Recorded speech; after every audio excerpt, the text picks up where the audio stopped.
Well, greetings from England. A parent has asked me about what is a college in England.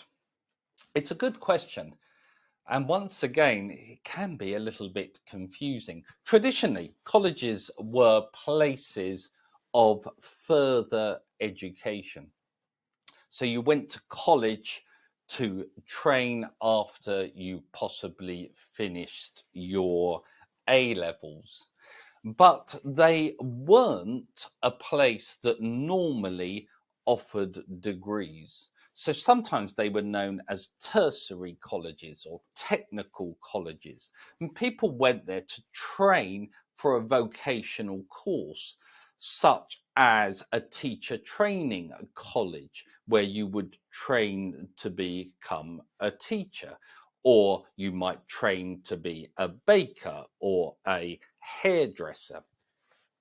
Then later on, certain professions, for example, teaching, became part of university life, that you needed to have a degree to then become a qualified teacher.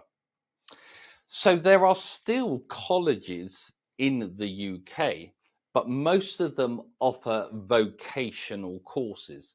And you can go there after your A levels at 18, or you might go at 16 and do a vocational course, like you might learn to become an electrician or a builder, rather than do A levels and rather than going to university. Why it's complicated is that when we look at universities, most universities are just one main building. One of my daughters is at the University of Exeter, which is a very good university.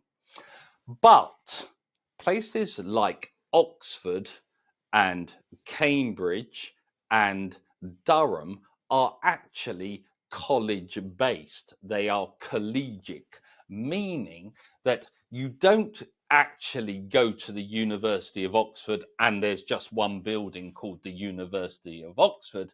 They are divided up into individual colleges. And when you apply to Oxford, you apply to that individual college. So many people will say, I was at St. John's, Oxford, or St. John's College, Oxford.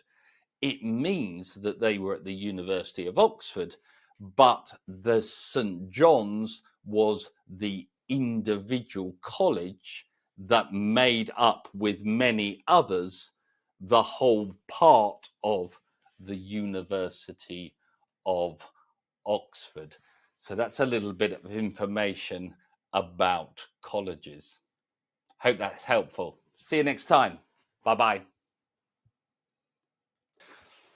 Greetings from England. A parent has asked me about that whether do local British students aim for the G5 universities. Now you might see that I'm smiling, and the reason is that the G5, although it is a term which is used in many countries in the world, in England it's actually not. If you ask students at universities about what are the G5, most of them wouldn't have a clue.